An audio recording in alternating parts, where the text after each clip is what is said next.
है, मन बुद्धि का नाता जोड़ना है। वो परम पिता परमात्मा वे भी दिव्य ज्योति हिंदू स्वरूप हैं और ज्योति देश के वासी हैं।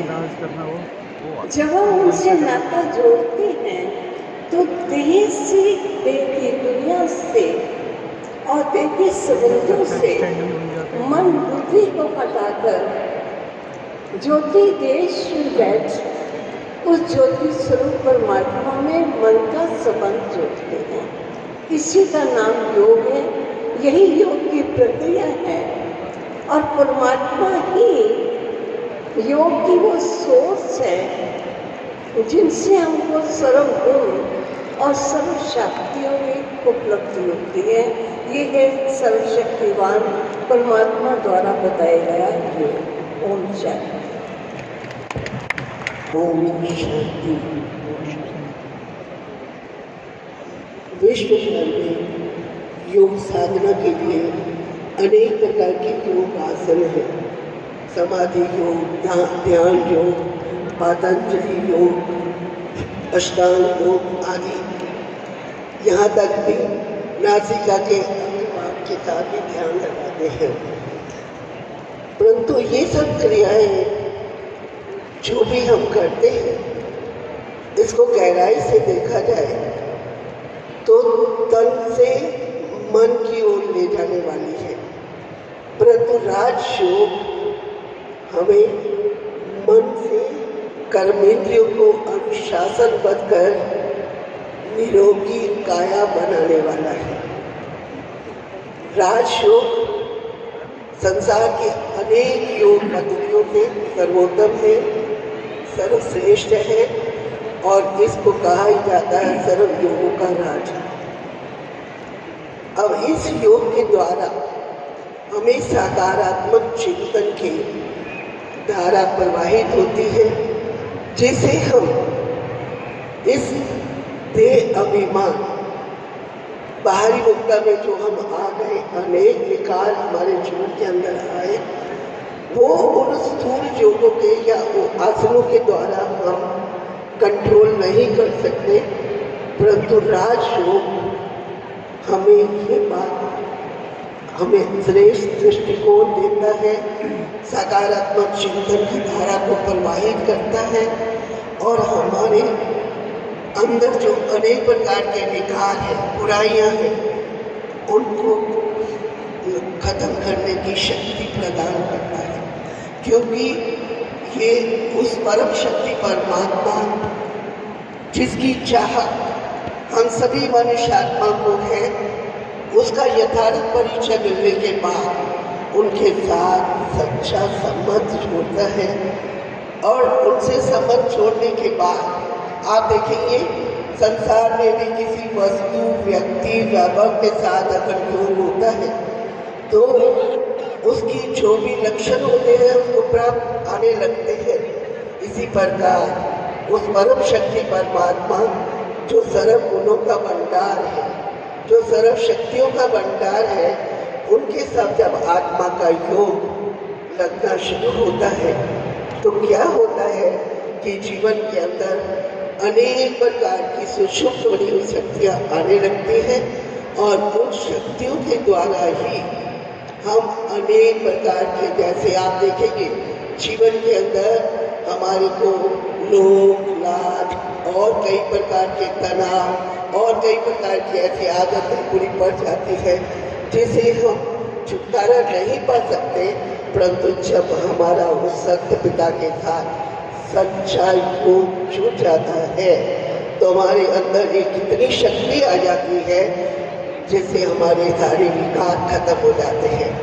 और कहा भी जाता है योगाष्ट अग्नि दग्धो विकर्म, योग एक ऐसी अग्नि है जिससे हमारे विकर्म नष्ट होते हैं और इसके अंदर समर्पणता की भावना, अर्पणता, समर्पणता और तन्मयता की भावना जागृत हो जाती है।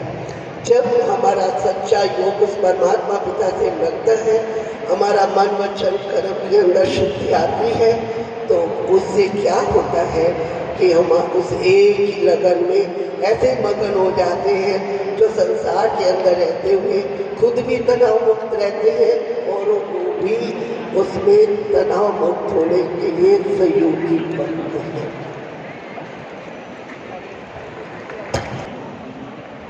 राजयोग है जिसके द्वारा हम अपने को आत्मा निश्चय करके उस परम पिता परमात्मा निराकार के साथ जब संबंध जोड़ते हैं या कनेक्शन जोड़ते हैं तो उससे हम जो शक्ति मिलती है, जिस शक्ति के आधार से हमारे हर काम सहज होते हैं। जीवन में योग बहुत ज़रूरी है क्योंकि परमात्मा ही हमारा माता पिता है। उसको हम आरती में भी कहते हैं, तुम मात पिता हम बालक तेरे, तुम्हारी कृपा से सुख जनेरे। इसका मतलब हम शुरू से लेके भक्ति में भी उस परमात्मा को माता पिता के संबंध में याद करते हैं। तो प्रैक्टिकली संबंध जब उस निराकार परमात्मा शिव के साथ हम जोड़ेंगे तो हमको सर्वशक्तियाँ प्राप्त होगी, क्योंकि परमात्मा सर्वशक्तिमान है। सर्वशक्तिमान से जब कनेक्शन जोड़ते हैं तो कनेक्शन जोड़ने से वो करंट आती है, वो शक्तियाँ आती है जो हमारे जीवन में जो भी हम कार्य करते हैं वो शक्ति के आधार से करते हैं। इसलिए राजयोग मुश्किल नहीं है, सहज योग है, कर्म योग है। किसी को कर्म योग भी कहते हैं, सहज योग भी कहते हैं, क्योंकि बच्चा जब बाप को याद करता है तो सहज ही सहज है, मुश्किल तो कोई बात है नहीं। लेकिन क्योंकि उस परमात्मा का हमारे पास परिचय नहीं है, इसलिए उसे कनेक्शन जोड़ना, संबंध जोड़ना मुश्किल है। तो राजयोग के द्वारा हम उस निराकार पिता परमात्मा के साथ संबंध जोड़ के सर्वशक्तियाँ प्राप्त करते हैं और उसके आधार से हम अपने जीवन को नहीं बैठा हूँ यहाँ पे था और सुखमय बना सकते हैं। बिल्कुल। ये जो कैमरा है इसके पीछे ग्रिल पे जितने भी दुनिया में योग है, योग वगैरह है, वो शारीरिक योग है। इससे हमारी आत्मा में शक्ति आती है, अभी रुक जा, चलेंगे। और हमारी आत्मा शांत रहती है। थोड़ी देर और लगेगी, इससे हमारा हर कार्य शक्ति से होगा और शांति से होगा। तो उस पिता निराकार परमात्मा के साथ क्या बोल रहे हो, आवाज कट रही है। का संबंध जोड़ेंगे, इधर ही आ जाए, नीचे ही आ जाए ना, यहाँ पे मन भी शांत हो जाएगा। यहाँ क्या जब छूटेगा तभी चलेंगे और क्या। हाँ बस अब 1 बजे खत्म ही हो जाएगा। आदरणीय पुष्पा दीदी जी, मैं वही चीज़ आपसे भी पूछना चाहूँगा। लोग प्राचीन योग समझते हैं, क्या कह रहे हैं? जैसे अभी गीता दीदी कह रहे थे कि ये हठ योग से अलग है, पता नहीं। तो ये हठ योग से अलग है तो कैसे है, इसके बारे में थोड़ा प्रकाश दें।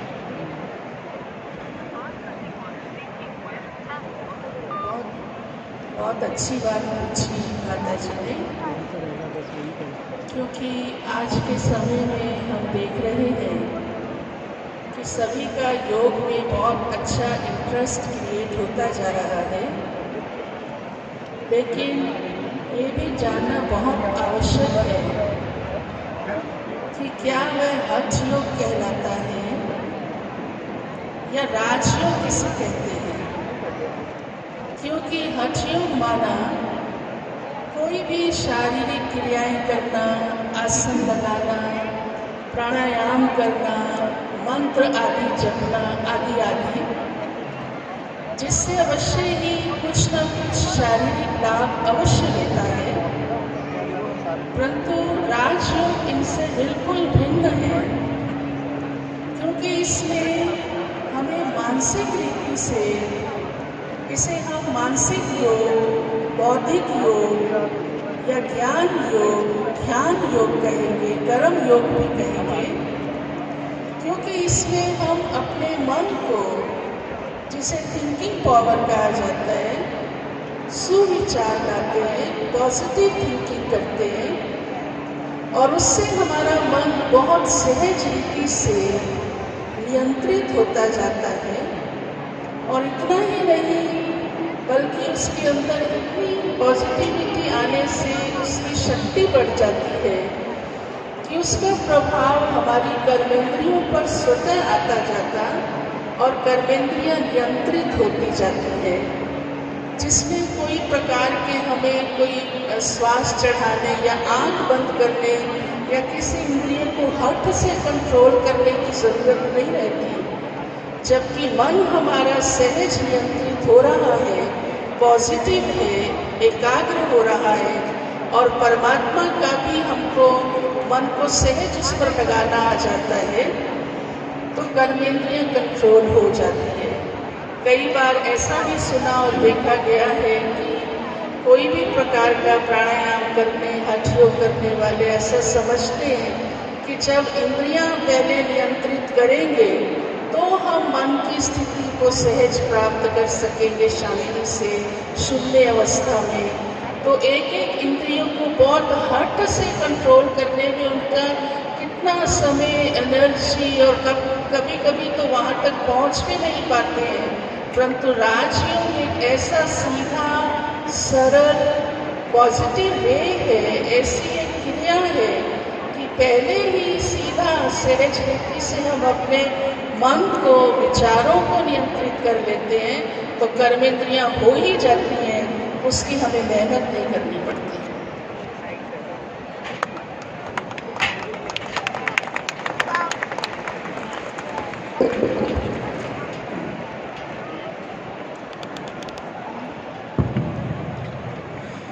बहुत बहुत धन्यवाद पुष्पति जी। मैं जगदाय दीदी से अगले प्रश्न पर आता हूँ। जैसे अभी हठ योग के बारे में बोल रहे थे पुष्पति जी, तो हठ योग के लिए कुछ तैयारियाँ करनी पड़ती हैं। लोग कहते हैं कि खाली पेट करना होता है, सुबह या शाम के वक्त कीजिए, योगा मैट चाहिए, इत्यादि अनेक तैयारियाँ बताई जाती हैं। राजयोग जब व्यक्ति करना चाहे तो उसके लिए क्या नियम है, क्या धारणाएं हैं, कोई प्री रिक्विजिट्स है ऐसी जिसे ध्यान में रखना आवश्यक है? ओम शांति। आप सभी ध्यान से सुनिए। इस ईश्वरीय विश्वविद्यालय में जिस राजयोग की चर्चा की जाती है वे बहुत ही सरल है। जैसा कि आप सुन रहे हैं, आत्मा का परमात्मा से संबंध, लेकिन कठिनाई कईयों को आती है कि एक चटाई बिछा करके या लूज कपड़े पहन करके किसी प्रकार की योग क्रिया तो सरल है, लेकिन राजयोग की सरल क्रिया इसलिए 4 नियम अति आवश्यक है। पहला नियम है ब्रह्मचर्य व्रत का पालन, जिसमें कहेंगे मन, वचन और कर्म पवित्रता। दूसरा नियम है आहार की शुद्धि। जब तक हमारा सत्वगुणी अन्न नहीं होगा, कर्मेंद्रियां शीतल नहीं होगी, तब तक हम परमात्मा से मन को जुटा नहीं पाएंगे। और तीसरा है सत्संग, अर्थात हमारा संग श्रेष्ठ हो, सत्य हो। ऐसा नहीं कि क्लब से होकर आए, अभी कोई फिल्म देखकर आए, कोई अपने मोबाइल पर ऐसी वीडियो देखी जो ना देखने योग्य भी थी और फिर कहते हैं चलो जी अब करते हैं योग। ऐसे योग नहीं हो सकता है। योग के लिए श्रेष्ठ संग भी चाहिए। और चौथी विशेष धारणा है दैवी गुरु की धारणा। अगर हमारे जीवन में लोभ है, अहंकार है, नफरत है, आप योगा अनुभूति नहीं कर सकते। योग के अनुभव प्राप्त करने के लिए आपको जीवन में दैवी गुणों की धारणा अति आवश्यक है। और इसके लिए प्रातः अमृत वेला, जिसको हम कहते हैं 4 बजे वह ब्रह्म मुहूर्त के समय, और शाम को 6:30 से 7:30 सायकाल, ये 2 समय निश्चित कर लीजिए जिस समय आप योगा अभ्यास करेंगे। तो 4 नियम: पवित्रता का पालन, खान पान की शुद्धि, सांस का परहेज और दैवी गुणों की धारणा। योगाभ्यास के लिए विशेष रूप से प्रातः अमृत वेला 4 से 5 बजे तक का समय और शाम 6 से या 6:30 से 7:30 बजे का टाइम, ये बड़ा उपयुक्त है। वैसे तो योग कोई विशेष समय निर्धारित की बात नहीं यहाँ पे है। सिग्नल नहीं आ रही ना, वीडियो उठते, भी डाउन बैठते, चलते फिरते भी ये अभ्यास किया जा सकता है। जब हमको निश्चय हो जाता है कि मैं आत्मा हूँ और सर्वशक्तिवान परम पिता परमात्मा की संतान हूँ, तो इसके लिए विशेष समय की बात भी नहीं। अब चलते फिरते भी योगा कर सकते हैं। हाँ, अभी निकल के बहुत बहुत शुक्रिया। मुझे अक्सर लोग कहते हैं योग के लिए मेहनत करनी पड़ती है, टाइम निकालना मुश्किल है। आपने कहा कि उसके लिए समय तो निकालना ही है, मगर सहजता से रूप से किया जा सकता है, चलते फिरते भी किया जा सकता है। मैं आदरणीय शुक्ला दीदी जी से ये बात पूछना चाहता हूँ। जैसे योग के लिए नियम और धारणाएँ बताई गई, अक्सर लोग कहते हैं कि चलो ये सब तो करेंगे तो इसका फ़ायदा क्या है। लोग ये जानना चाहते हैं कि राजयोग से बेनिफिट क्या मिलता है, क्या प्राप्ति होती है, उसके बारे में कुछ बताएं।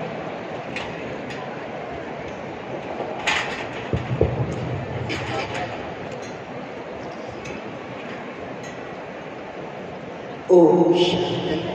सबसे पहले राजयोग हमें दिशा निर्देश करते हैं, जिसे हम श्रेष्ठ, महान और संतुलित जीने की शक्ति हमारे अंदर है। और उस शक्ति के आने से जन्म जन्मांतर के अंदर जो हम सब के अंदर विकार रूपी किट्टू है वो नष्ट करता है, उसमें नष्ट करने की शक्ति आ जाती है और कार्य करने की कुशलता आती है और कर्मेंद्रियों पर राज्य करना राजयोग सिखाता है। राजयोग एक ऐसा मनोविज्ञान है जो हमारी आंतरिक शक्तियों को व्यर्थ जाने से बचाता है। क्योंकि आप देखेंगे हम कई बार बहुत इस तरह की बातें सुनते रहते हैं जिससे हमारा मन उस प्रभु में भी केंद्रित नहीं होता और अपने आप में भी कंट्रोल नहीं होता। तो राजयोग हमें आंतरिक शक्ति प्रदान करता है, जिससे हम जो भी शक्तियाँ व्यर्थ जाती हैं उनको सेव करते हैं। इसी प्रकार राजयोग का जितना अभ्यास हमारा बढ़ता जाता है उतना हमारे अंदर जो इनर सुषुप्त शक्तियाँ, क्योंकि हम सर्वशक्तिवान बाप के बच्चे हैं, तो उसके नाते से हम भी आत्मा सशक्त है, समर्थ है, उस परमात्मा की संतान होने के कारण सर्व गुण हमारे अंदर है। जैसे सत्यता है, प्रेम है, एकता है, दया है, करुणा है, अहिंसा है, ये हमारे अपने गुण हैं। परंतु अज्ञानता के कारण ये गुण हमारे सारे सुषुप्त अवस्था में पड़ जाते हैं, परंतु राजयोग का निरंतर अभ्यास करने से ये गुण हमारे अंदर जागृत होने लग जाते हैं। उसके साथ साथ राजयोग आध्यात्मिकता की प्रथम कदम है। और आप देखेंगे इस प्रथम कदम के अंदर जब हम आत्मा स्वचिंतन, शुभ चिंतन, समर्थ चिंतन करने लगती है तो हमारे अंदर अनेक प्रकार के असंख्य शक्तियों का संचार होने लगता है, जिस शक्तियों के आधार से हम संसार में आने वाली अनेक प्रकार की विपरीत परिस्थितियों का बहुत सहज रीति से सामना कर सकते हैं और जीवन में बहुत सुख, शांति, आनंद और प्रेम से रह सकते हैं। और उसके साथ साथ राजयोग हमें श्रेष्ठ और महान जीवन जीने की कला देता है। राजयोग के द्वारा ही हम मानव से देवता की तरफ देवात्मा की तरफ जाते हैं, प्राप्त होते हैं, क्योंकि राजयोग हमें स्व के ऊपर राज करना सिखाता है। जब हमारा स्व के ऊपर राज हो जाता है, अपने सर्व कर्म इंद्रियों के ऊपर राज हो जाता है, 5 ज्ञान इंद्रियां, 5 कर्म इंद्रियां और मन, जब उसके ऊपर राज हो जाता है तो स्व के ऊपर राज करने वाला ही विश्व के ऊपर राज कर सकता है। तो मेरे प्यारे भाई बहनों, अगर हम और इसका अच्छी तरह से अभ्यास करते हैं तो हमारे अंदर 8 प्रकार की शक्तियाँ, जिसमें हम 8 प्रकार की कौन सी शक्तियाँ हैं जिसका हमारे जीवन की धारणाओं के साथ बहुत ज़रूरत है। तो सबसे पहले हमारे अंदर सहन करने की शक्ति, समेटने की शक्ति, सामना करने की शक्ति, समाने की शक्ति, निर्णय परखने की शक्ति, निर्णय शक्ति, सहयोग शक्ति, विस्तार को छोटा करना और छोटे को विस्तार करने की शक्तियाँ हमारे जीवन के अंदर आती हैं। तो जब इस प्रकार की 8 शक्तियाँ हमारे जीवन के अंदर आती है तो फिर अपने आप का संचालन करना, अपने आप की रक्षा करना, अपने आप के मूल्यों की रक्षा करना, अपने चरित्र की रक्षा करना बहुत सहज हो जाता है। और राजयोग हमारे अंदर उस परमात्मा के साथ सच्चे प्रेम की अग्नि जलाता है और सच्चे प्रेम के रंग में रंगना सिखाता है, जिससे हमारे अंदर उस परमात्मा के जो गुण है वो आने लगते हैं। और योगी के लिए कहा भी जाता है, योगी बड़े परमार्थी, शीतल जिनके अंग, तपत बुझाए और की देखे अपना रंग। तो मेरे प्यारे भाई बहनों, योग राजयोग हमें अन्य सभी योगों से, राजयोग अन्य सभी योगों से सर्वश्रेष्ठ है और उस परमात्मा पिता से मधुर मिलन का नित्य अनुभव करा सकता है। बहुत बहुत धन्यवाद दीदी। जैसे आप ये कह रहे थे कि इतनी सारी प्राप्तियाँ होती हैं तो हर कोई इसे सीखना भी चाहेगा। गीता दीदी से प्रश्न है कि हम भारत के प्राचीन राज्यों की बात करते हैं, आपका नंबर आज के समय में जो हम एक मॉडर्न युग में जीते हैं, ऐसा बहुत सारे लोग मानते हैं, तो आज के युग के लिए इसकी आवश्यकता क्या है? आज के समय पर क्या इसकी प्रासंगिकता है? शांति, आज के संसार में योग की आवश्यकता इसलिए है क्योंकि आज के संसार में दुख, अशांति, टेंशन और जितनी भी संसार में लड़ाई है, झगड़े हैं या भयभीत होना है, चिंताएं हैं, इन सभी की मिटाने के लिए योग बहुत जरूरी है। क्योंकि आज इंसान में हर व्यक्ति भयभीत है, चिंता में है, टेंशन में है। उन सब चीज़ों को मिटाने का आधार है राजयोग। अगर आप योग करेंगे तो आपकी चिंता खत्म हो जाएगी और आप बिल्कुल निश्चिंत हो जाएंगे। इसके लिए आज के संसार में राजयोग की बहुत आवश्यकता है और इसीलिए लोग परमात्मा को याद करते हैं।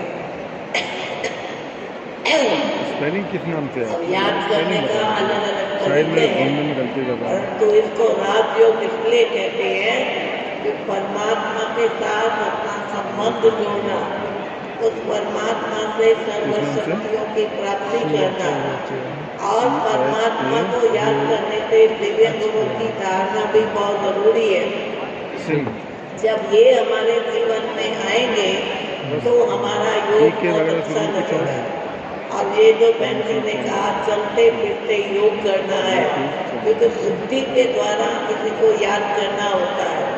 किसी भी संबंधी को आप याद करते हैं तो बैठ के कोई एक जगह पर बैठ के नहीं करेंगे।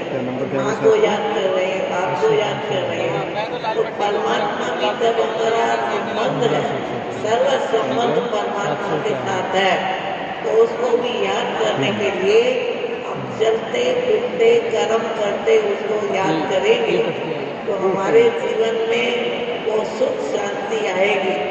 और जीवन में अगर हम चाहते हैं कि हमारे जीवन में सदा शांति रहे, सुख रहे, आनंद रहे, प्रेम रहे, हमारी बोलचाल बहुत अच्छी रहे, तो उसके लिए राजयोग की बहुत आवश्यकता है, खासकर इस समय पर।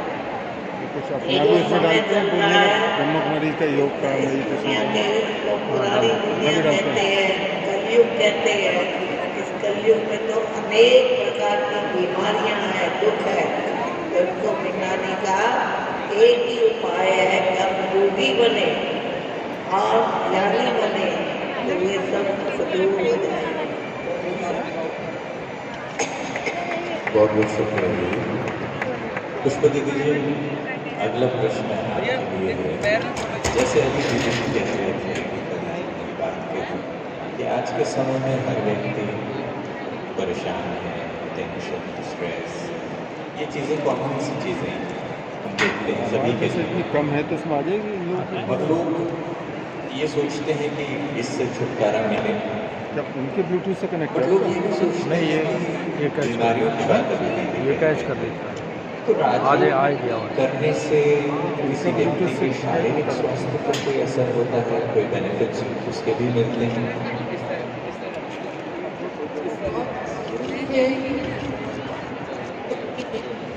आप देख रहे हैं कि शरीर की बीमारियां बढ़ती ही जा रही हैं और ये पाया गया है, मेडिकल साइंस ने भी प्रूव किया है कि 80% बीमारियों का कारण मन है।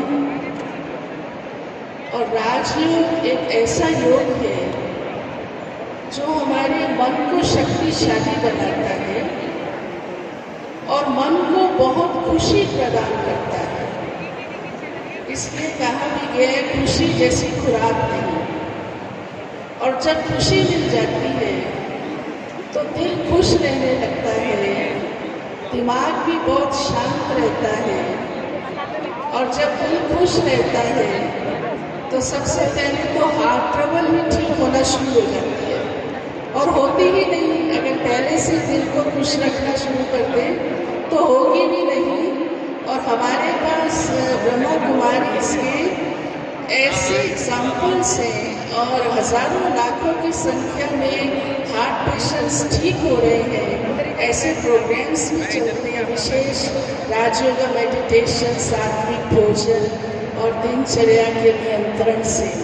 तो मैं आप सबको एक खुशखबरी सुना रही हूँ।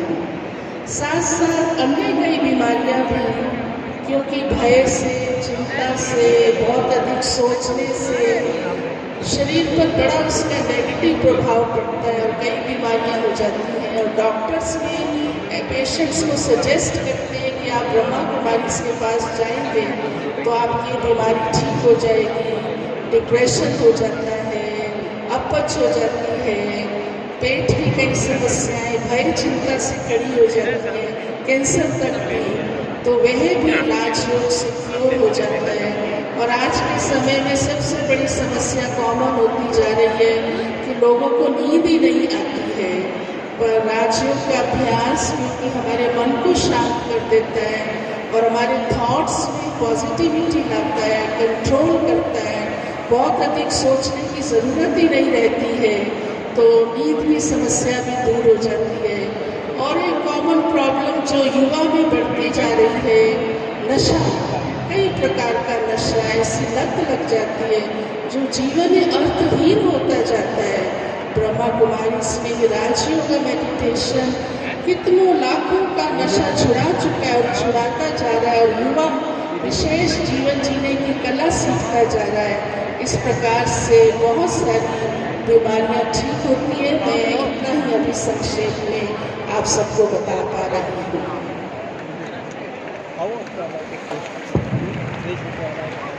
बहुत बहुत धन्यवाद दीदी।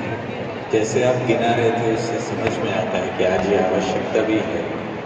लोग ज़्यादा बीमार हो रहे हैं, साइकोसोमैटिक डिसीजेज में टेंशन तो है ही, उसकी वजह से शरीर में भी बीमारियाँ हैं। मैं चक्रधारी दीदी हाँ। से पूछना चाहता हूँ कि ये अब राजयोग आपका के बेनिफिट्स तो हमने सुने, बट ये बेनिफिट्स मैनिफेस्ट करें, उसके फायदे हम अपने जीवन में देखने हर लगे, एक गीत में उसके लिए कितना हर एक टाइम में चाहिए, कितने समय तक अभ्यास करने के बाद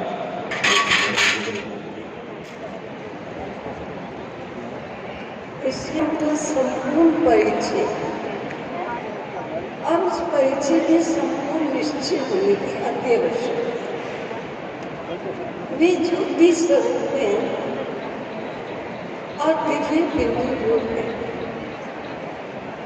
सर्वगुणों के साधन होने के कारण वे कल्याणकारी हैं। सबसे पहला उनका परिचय होना जरूरी है। दूसरी बात, उस परमात्मा के साथ हमारे गहरे संबंध होना अति आवश्यक है। अगर मैं